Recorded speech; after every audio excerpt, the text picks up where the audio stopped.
O que acontece quando o ato de caridade de uma viúva de 68 anos revela o segredo de sangue que ela escondeu por 3 décadas? O caminho de volta para a luz passa pelo pântano escuro, mas a multidão faminta por justiça ainda os espera. A bruma gelada da madrugada abraçava a ponte velha do rio Itapecuru, trazendo consigo o ruído constante e opressor da água revolta. Dona Emília, aos 68 anos, sentia a umidade subir pelos seus ossos frágeis enquanto seus pés arrastavam a poeira fina da estrada de chão batido. A viúva, sozinha em sua vida desde a morte de seus filhos, caminhava para a missa matinal na vila de Santa Rita, uma rotina que lhe dava algum sentido, mas nunca calor. O peso do seu luto era quase palpável, tão denso quanto o cheiro de mofo e terra molhada que pairava sobre o pântano próximo. Ela usava um vestido simples, de linho grosso e escuro, e no peito, sob o tecido, o único objeto de valor que lhe restara: um pequeno e pesado medalhão de prata, herança de uma vida que ela preferia esquecer, mas que o medo de perdê-lo a impedia de vender. A superfície lisa da prata, aquecida pelo calor da pele, era o único toque constante que ela ainda recebia. O sol ainda não havia perfurado a neblina, e o mundo era uma tela lavada em tons de cinza. Ao se aproximar da ponte velha, uma silhueta disforme e caída quebrou a monotonia do cenário. Era um homem, ou o que parecia ser os restos de um, jogado próximo à cabeceira da ponte. O pavor se misturou à velha culpa que sempre a perseguia, forçando-a a se aproximar. O homem estava inerte, vestido com trapos sujos e com a pele queimada de sol e castigada pelo tempo. Parecia ter mais de 80 anos, um corpo esquelético, abandonado à mercê do frio inclemente. Emília ajoelhou-se com dificuldade na terra úmida, sentindo o ar frio cortar seu rosto enrugado. A primeira sensação que a atingiu não foi o fedor da sujeira, mas o cheiro salgado e inconfundível de carne moída, misturado ao cheiro acre do vinho azedo que exalava de seus trajes, uma combinação que ela não sentia desde a juventude e que trazia um medo sutil. Ele estava respirando, mal e superficialmente. Emília tentou levantá-lo, mas o corpo era surpreendentemente pesado, apesar da magreza. "Oh, meu Deus!" Ela sussurrou em português, uma oração mais que uma exclamação. O que faria ela com um fardo como aquele? Deixá-lo era a opção mais fácil, a mais prudente, mas a imagem de seus próprios filhos enterrados há longos anos a impediu. Ela sentiu uma pontada no peito. Ele a faria pagar de alguma forma, mas ela não conseguia se afastar. Com um esforço desesperado que fez suas costas estalarem, Emília conseguiu arrastá-lo até sua modesta fazenda isolada, a Fazenda Laranjeira, um lugar que ela teimava em manter longe da vila de Santa Rita. A Fazenda Laranjeira ficava a pelo menos meia légua da ponte, e o caminho foi uma agonia sob o céu que finalmente começava a clarear, derramando uma luz amarelada e fraca sobre a poeira suspensa no ar. O silêncio da manhã, quebrado apenas pelo ranger dos seus sapatos e o arrastar do corpo do velho, era ensurdecedor. Ao chegar em casa, o cheiro de fumaça de lenha e café forte e amargo era um alívio familiar. Ela O deitou sobre a sua cama improvisada no canto da sala principal, sobre a pele de boi que servia de tapete. As tábuas do chão rangiam sob cada passo, e o som era alto demais na quietude da casa. Depois de limpar seu rosto e dar-lhe um gole de água açucarada, Emília viu seus olhos se abrirem lentos e embaçados. Eles eram de um azul pálido, desbotados pela idade, mas carregavam uma estranha e penetrante profundidade, como se tivessem visto séculos de sol e dor. O velho piscou, tossiu, e sua primeira palavra foi um murmúrio rouco, que parecia vir de muito longe. Ayrton! Emília estremeceu.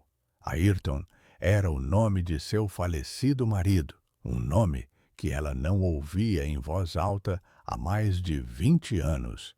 A forma como o velho Sebastião, ela decidiu que aquele seria seu nome, pronunciou, não era de alguém que perguntava, mas de alguém que afirmava. Uma micro-gancho que a fez prender a respiração.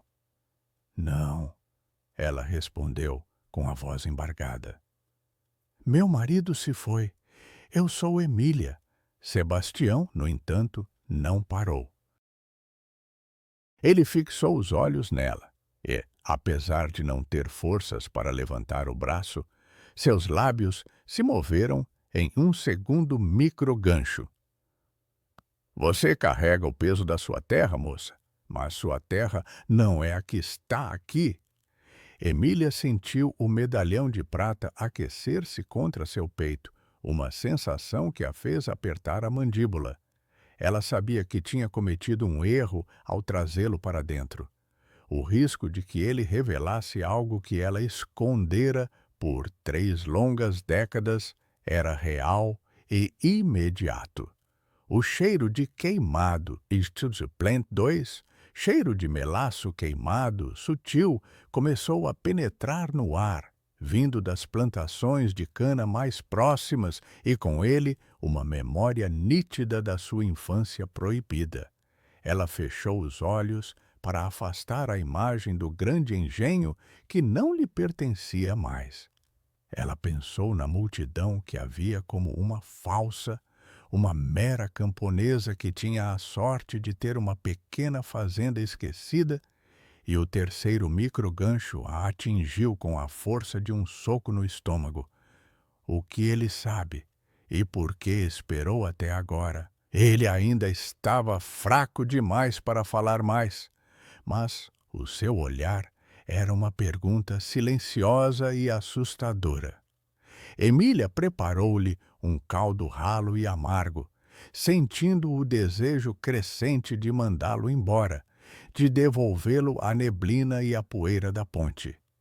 Mas o destino, ou talvez a antiga culpa, amarrou-a àquele homem, um farrapo humano que agora dormia em sua casa, trazendo consigo o fantasma de seu passado, um passado que ela havia enterrado sob o peso de sua viuvez e solidão. O medalhão de prata, Plant 1, escondido sob o tecido, parecia pulsar com o calor de seu corpo, como um coração substituto que ela não conseguia mais ignorar. Ela cobriu Sebastião com um cobertor de lã áspero e saiu para o quintal, onde o sol finalmente brilhava, mas o céu, apesar de claro, parecia pesado, prometendo uma tempestade social que ela não seria capaz de desviar. Era a hora da confissão silenciosa, embora ela ainda não o soubesse, mas a misericórdia que a impulsionou seria o primeiro passo para o seu próprio linchamento. O peso da prata, que ela sempre considerou sua âncora, agora parecia a corda que iria enforcá-la. O sol subiu, mas o ar dentro da fazenda laranjeira permaneceu frio, impregnado pela tensão não dita. Emília passou o dia em um estado de alerta silencioso, os ouvidos fixos no gemido ocasional de velho Sebastião, que ainda jazia febril.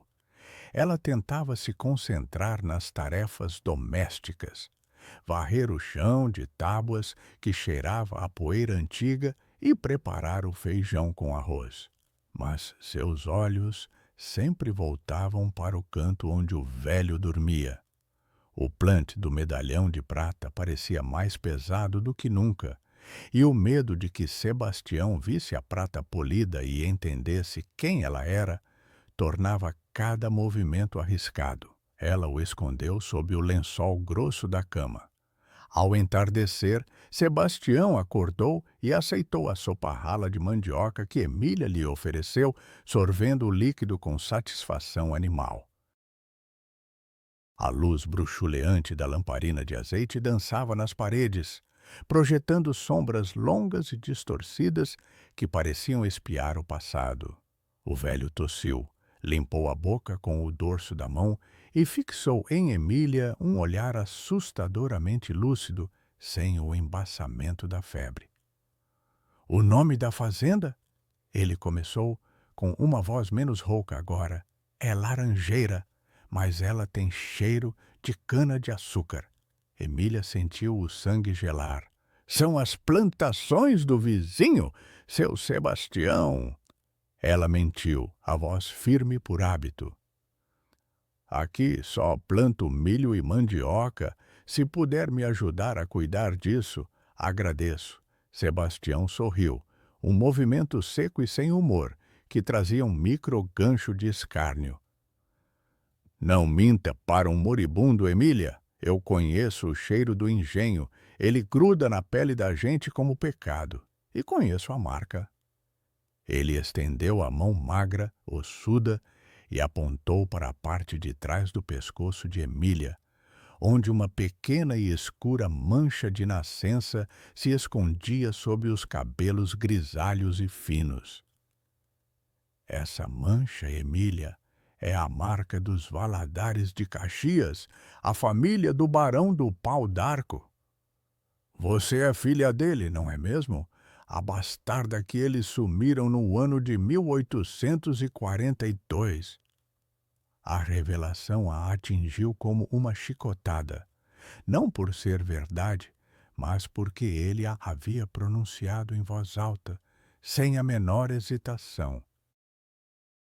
O cheiro de melaço queimado, Plant 2, que ela havia sentido de manhã, agora parecia encher toda a casa, uma reminiscência olfativa da sua infância na Casa Grande. Um tempo de luxo e dor que a sociedade colonial esperava que ela renegasse. Emília se levantou em um único movimento, a raiva misturada ao pânico. "O senhor está delirando? Eu sou a viúva de Ayrton Santos, uma camponesa de Santa Rita. Não trago nome nobre." "Sua mãe era a sinhá Efigênia Emília?" insistiu Sebastião, ignorando seu protesto e elevando a voz, forçando-a a ouvir o terceiro microgancho. "Eu estava lá, na noite em que você nasceu. Eu sou o segredo, e todo segredo tem um preço." Em um movimento rápido, um de pura adrenalina, Emília agarrou a faca de cortar carne que estava sobre a tábua de madeira escura e cheia de sulcos. Ela não pretendia usá-la, mas a necessidade de silenciá-lo, de sufocar a verdade que a sufocava por 30 anos, era quase física. As tábuas do chão rangeram alto sob seus pés. Ela podia sentir o calor da cozinha, o vapor denso subindo do caldeirão de feijão, mas o frio da lâmina em sua mão era mais forte. "Não diga esse nome de novo!" Ela sibilou, a lâmina apontada para o velho. A luz da lamparina refletiu um brilho rápido e ameaçador. Sebastião apenas a observou sem medo. "Eu trabalhei para o seu pai a vida inteira, Emília. Não tenho mais medo de facas ou de fantasmas. Sei que você fugiu, casou com um homem simples para ter uma vida simples, para se livrar do sangue do barão. Mas o sangue nunca se lava. Ele mancha, e a culpa de quem tem demais enquanto os outros não têm nada é o que faz a justiça do povo. Você mentiu sobre quem é e mentiu sobre o que tem. Ele tocou o próprio peito, fraco, mas com dignidade. Você acha que me salvou por caridade, mas me salvou para se redimir. A sua redenção é o seu veneno. Emília baixou a faca, derrotada não pela ameaça, mas pela verdade simples e cruel de suas palavras. No dia seguinte, Emília, agindo sob um impulso desesperado, mas lógico, levou Sebastião para a capela local em Santa Rita. Ela precisava de testemunhas e de um alibi moral. A cidade era um pequeno aglomerado de casas de taipa e algumas construções de pedra, e o cheiro de suor e gado era constante. Ela o apresentou ao padre Inácio como um velho parente distante, um ato de piedade que deveria solidificar sua reputação de viúva, humilde e caridosa. No entanto, ao saírem da capela, passando pela principal rua de terra batida da vila, onde o sol batia forte e cegante, uma jovem, Dona Clarice, a mais fofoqueira da cidade e dona de uma loja de secos e molhados, parou-os. Clarice olhou para Sebastião com desconfiança e para Emília com malícia.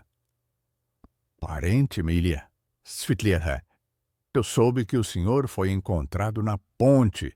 Os parentes não são encontrados na beira do rio, são encontrados na Casa Grande. O senhor se parece com um dos antigos serviçais do Barão do Pau d'Arco.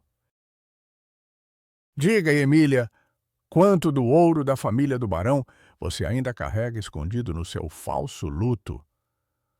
O ar gelado da revelação atingiu Emília, e ela soube, sem precisar ouvir, que seu segredo não era mais apenas dela.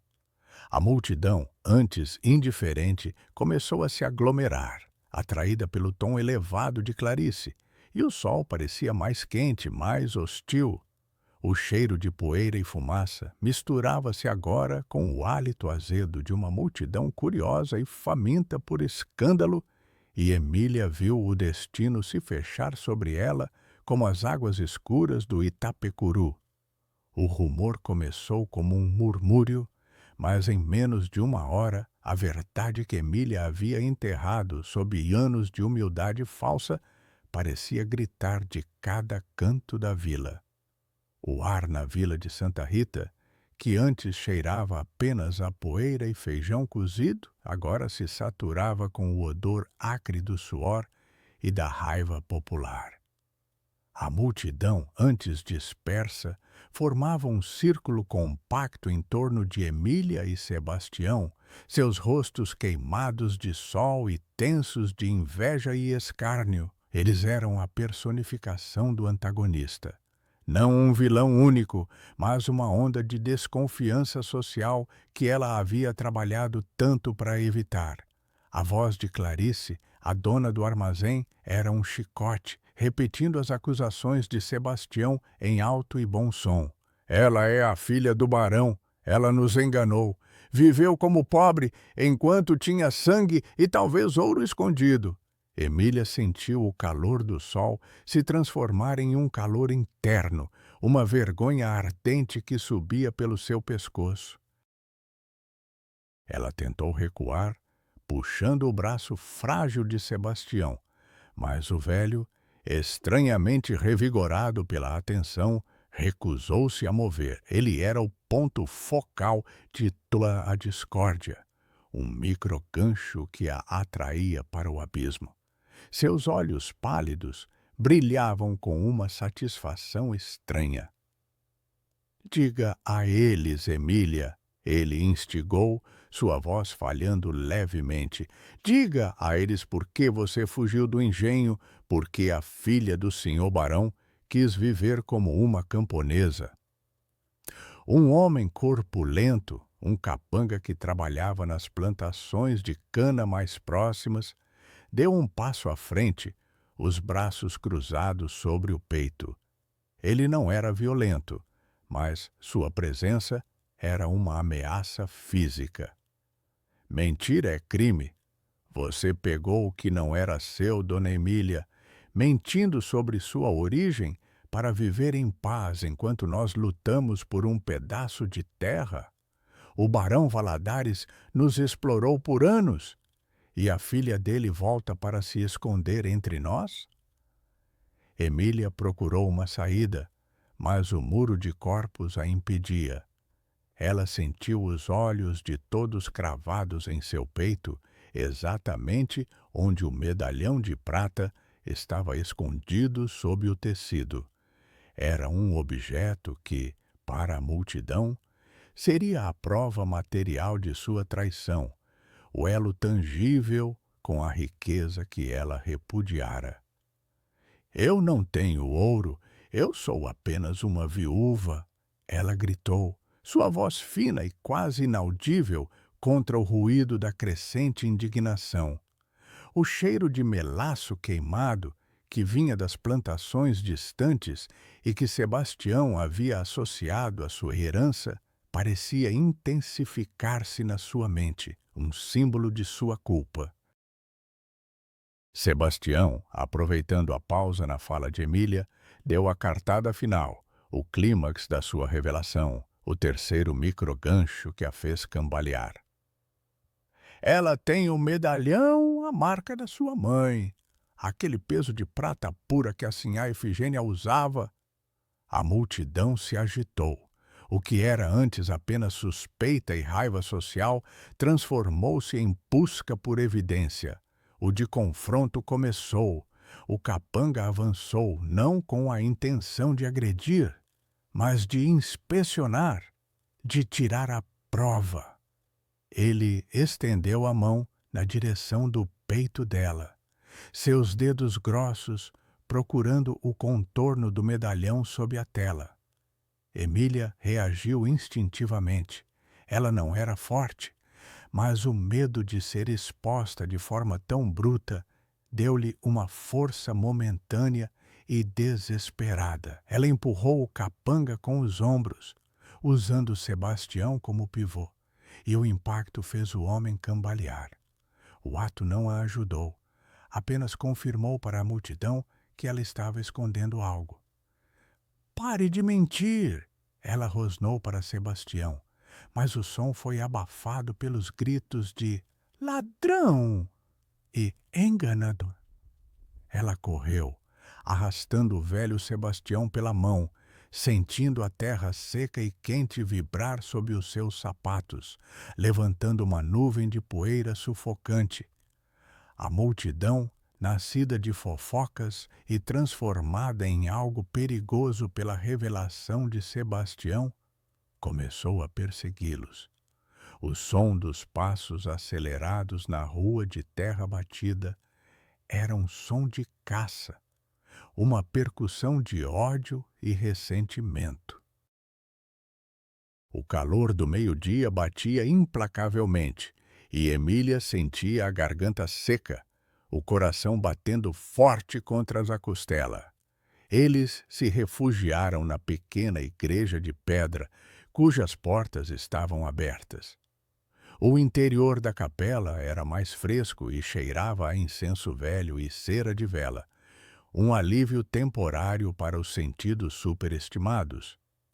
Emília empurrou Sebastião para dentro, para o escuro sob o altar. O padre Inácio, um homem idoso e magro de hábitos simples, observava o tumulto da porta. "O que está acontecendo, minha filha? Por que eles estão gritando justiça?" Emília estava ofegante, curvada em desespero, agarrando o medalhão de prata através do tecido. Ela olhou para o padre e a culpa de 30 anos a sufocou. "Eles sabem quem eu sou, padre, e eles querem que eu pague pelo meu pai?" A luz da tarde que entrava pela única janela alta da capela era filtrada, mas ainda mostrava o frenesi da multidão que se aglomerava na entrada. O padre Inácio suspirou, um som triste e resignado. Ele sabia que, naqueles tempos de desordem e injustiça, a palavra de uma multidão furiosa valia mais do que qualquer lei do império.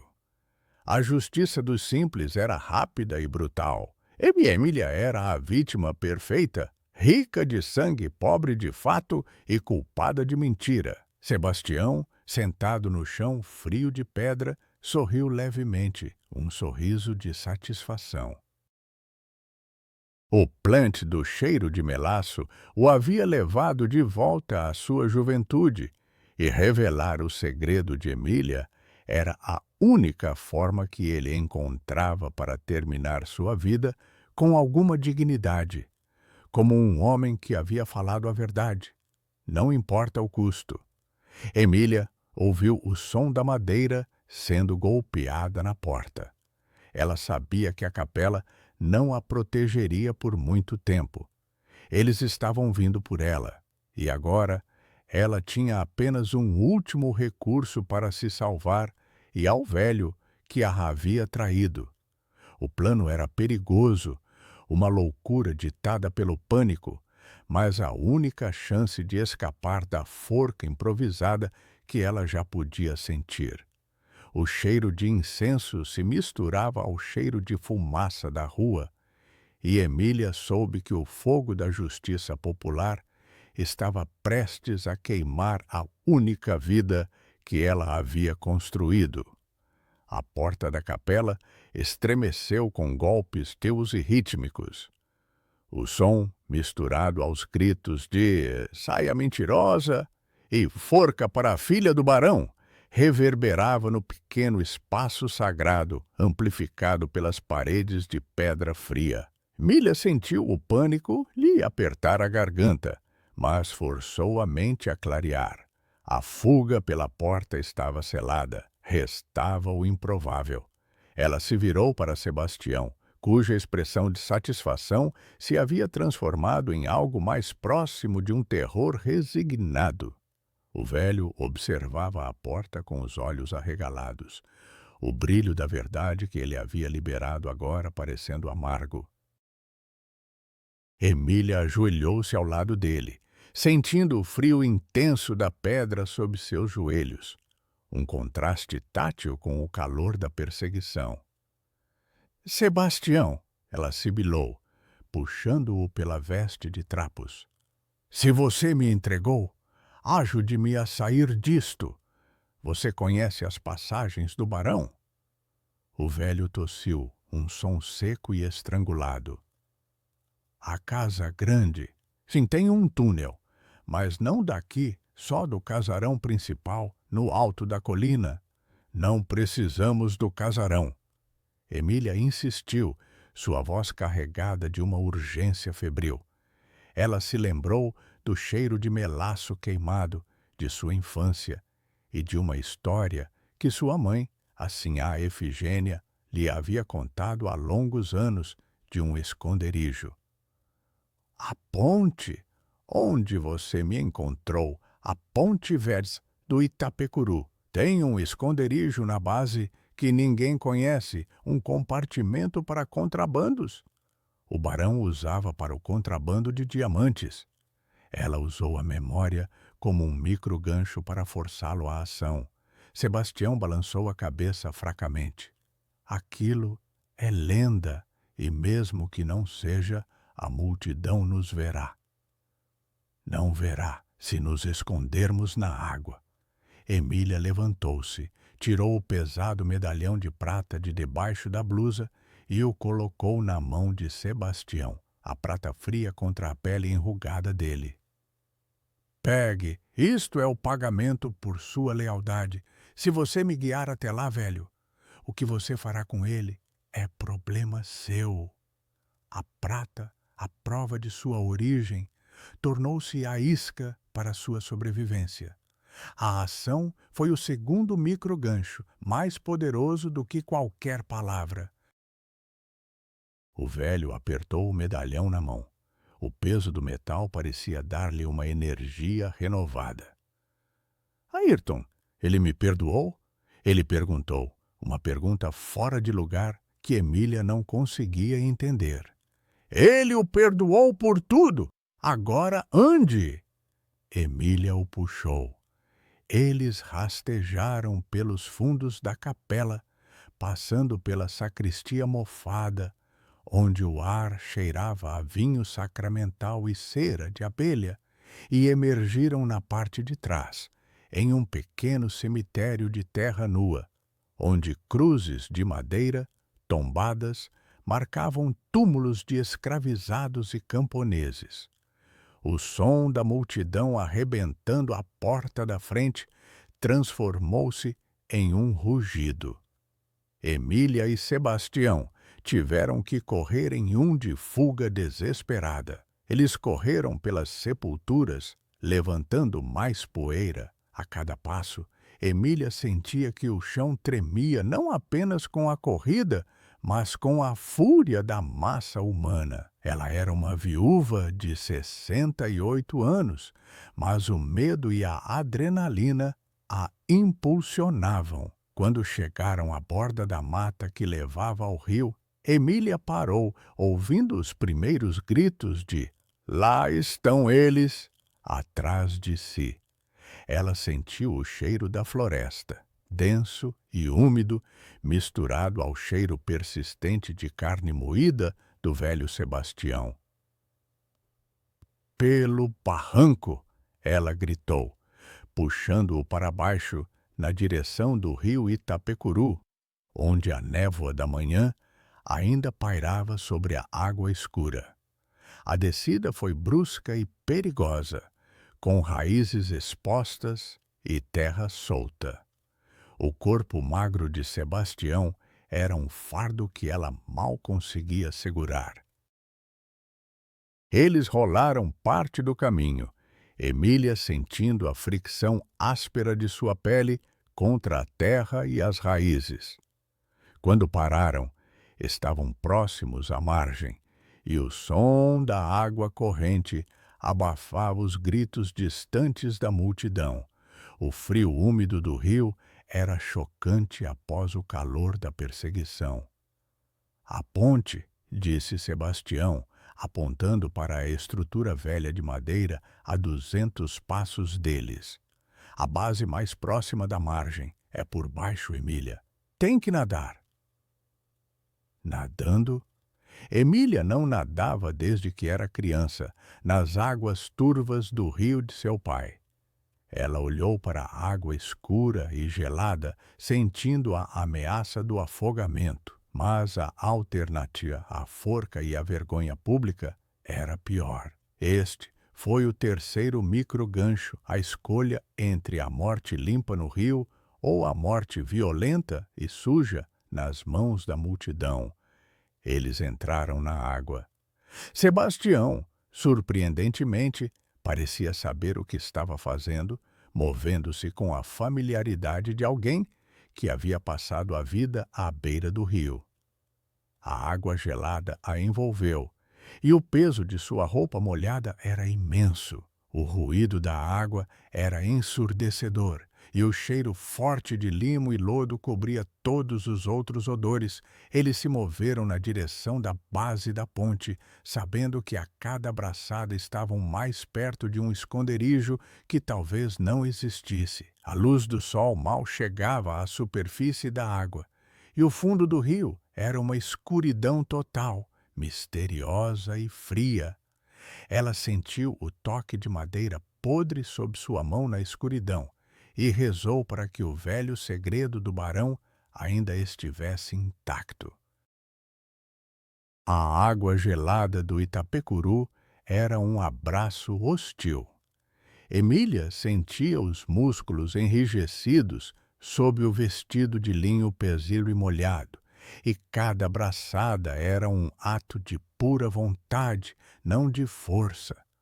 O som constante do rio, o ruído da água correndo sob a ponte velha, era o único som que existia, isolando-os do clamor da multidão que agora se aglomerava na margem. O cheiro de lodo e água estagnada era forte, misturando-se com o hálito de Emília, que respirava com dificuldade. Sebastião, movendo-se com uma destreza surpreendente para sua idade, guiou-a até o pilar de pedra maciça mais próximo da margem. O pilar, coberto de musgo verde e escorregadio, era um contraste tátil com a água fria. Aqui! Ele tossiu, a voz rouca, quase um sopro, apontando para uma área ligeiramente rebaixada na pedra, mal visível sob a linha d'água. Emília tateou a superfície. Onde a pedra deveria ser sólida, havia um vão, uma passagem estreita. Ela empurrou com o ombro. Com um gemido baixo e arrastado que ela temeu que o rio não abafasse, um painel de madeira antiga, há muito pintado para se parecer com a pedra, cedeu, revelando um espaço escuro e apertado. O ar que saiu de lá era viciado e cheirava a poeira e salitre, um odor de antiguidade e abandono. Eles se espremeram para dentro, Emília primeiro, puxando o corpo frágil de Sebastião. O compartimento era minúsculo, mal permitindo que os dois ficassem sentados. A porta de madeira deslizou de volta, fechando-se com um clique abafado, e a escuridão os engoliu totalmente. O som da água do rio que corria incessantemente agora era apenas um murmúrio distante, vindo de fora. O alívio foi imediato, mas a tensão permaneceu. Emília estava encharcada e tremia incontrolavelmente, mais de medo do que de frio. No escuro absoluto, ela sentiu a mão de Sebastião sobre a sua, e o medalhão de prata estava firmemente pressionado entre seus dedos. O peso frio do metal era o único conforto que ela tinha, e a prova de que o velho ainda se apegava à vida e à sua promessa de silêncio. "Este lugar", sussurrou Emília, a voz aveludada pelo pavor e pelo alívio. "O barão usava para contrabandear os diamantes de Minas Gerais. Minha mãe me disse que era o único segredo que ele confiava a ela. Nunca soube se era verdade ou apenas uma lenda para assustar os servos." Sebastião riu, um som seco e baixo que ecoou de forma fantasmagórica no pequeno espaço. O som era um microgancho que a fez estremecer. "Lenda não, Emília. Eu estava lá na noite em que trouxeram o último carregamento. Foi quando seu marido, Ayrton, viu você se escondendo com os diamantes. Ele sabia quem você era e escolheu se calar." Emília ficou chocada. Seu marido, o camponês simples, sabia de sua origem? Ela sempre pensou que sua mentira o havia convencido. O peso de sua culpa e a grandeza da devoção de Ayrton a atingiram. "Ele nunca disse nada", ela murmurou, sentindo as lágrimas quentes se misturarem com a água fria em seu rosto. "Ele não disse porque te amava. E eu..." Sebastião parou, e Emília sentiu um de movimento repentino no escuro, o velho se ajeitando com dificuldade. "Eu não disse nada porque Ayrton me fez jurar. Ele sabia que um dia a verdade viria à tona e ele queria que você tivesse a chance de viver primeiro. Mas ele me deu um sinal." Ele sussurrou, um pedaço de cana-de-açúcar ressecada com cheiro forte de melaço. Ele disse: "Quando a cana secar, Sebastião, e o barão for apenas poeira, você estará livre para falar. Mas não antes."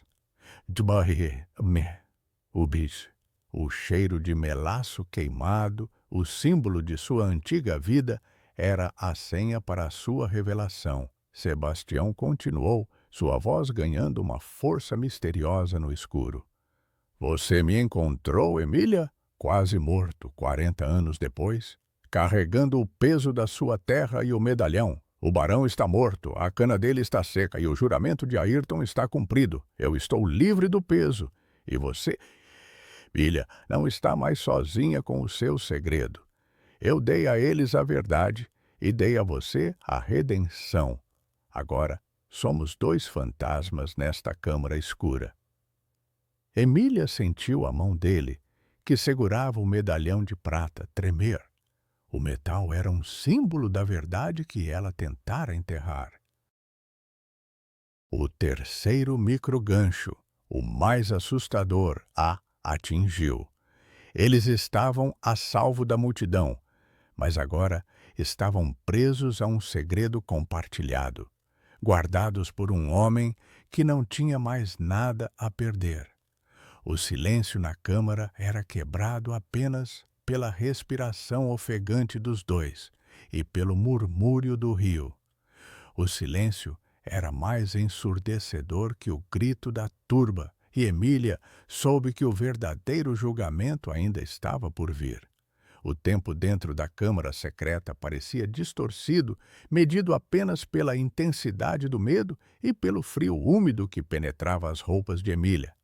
Ela podia ouvir o som abafado dos gritos e passos na ponte acima deles, o rugido da multidão que ainda procurava por ela. O cheiro de lodo e salitre era sufocante. Eles não vão desistir, Emília sussurrou, sentindo a secura na garganta. Ela precisava de água, mas sair significava a forca. Sebastião, por que Ayrton te fez jurar? Sebastião tossiu, e o som seco no escuro era um terceiro microgancho, anunciando que o velho estava chegando ao limite. Eu estava com o barão, Emília. Eu o ajudei a forjar a prova de que ele havia pagado o império por aquela terra, quando, na verdade, ele apenas a tomou. Ayrton viu o documento, me confrontou, mas não me entregou. Ele sabia que eu era apenas um servo, mas me fez prometer que só falaria a verdade quando o barão estivesse morto. Ele não queria que o peso da culpa recaísse sobre sua esposa, a filha bastarda, por um crime que não era seu, mas que havia se tornado o seu fardo. Emília absorveu a nova revelação. Seu marido não apenas a havia protegido, mas também havia acobertado o último segredo do barão, um segredo que provava que a terra de Santa Rita era ilegalmente adquirida. Sua falsa identidade, portanto, não era apenas para se livrar do sangue, mas para proteger a si mesma de uma conspiração de seu pai. Ela sentiu o frio do medalhão de prata na mão de Sebastião, e a prata agora parecia a chave de um cofre. O documento? Emília murmurou, sua mente trabalhando febril. Ele disse a Ayrton onde estava o documento forjado. Sim, respondeu Sebastião, na Casa Grande, escondido na parede da capela particular do barão, atrás da imagem de Nossa Senhora das Dores. Mas por que importa? É apenas papel velho. Não é papel velho, Sebastião. É a nossa única chance de parar a turba, Emília afirmou, um plano ousado e desesperado tomando forma. Se provarmos que o barão era um ladrão e um mentiroso, a raiva deles se voltará para o verdadeiro culpado, e não para mim, a filha que fugiu.